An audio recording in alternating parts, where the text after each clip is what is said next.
tierra de Roma extendida. La paz es la fuente del agua extendida, que llena la tierra de agua extendida. Suenan las campanas de la catedral, Y dice, todos se evocarán su vieja historia. ¡sabroso! Suenan las campanas de la catedral, como se evocarán su vieja historia.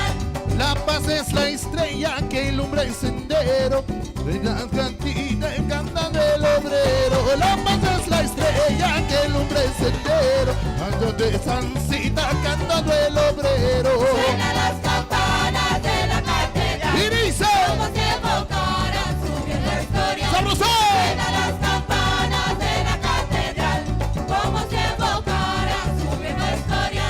La paz son los niños que van al recreo y la campanita de Ana de Rodero. La paz son niños que van al recreo y las campanitas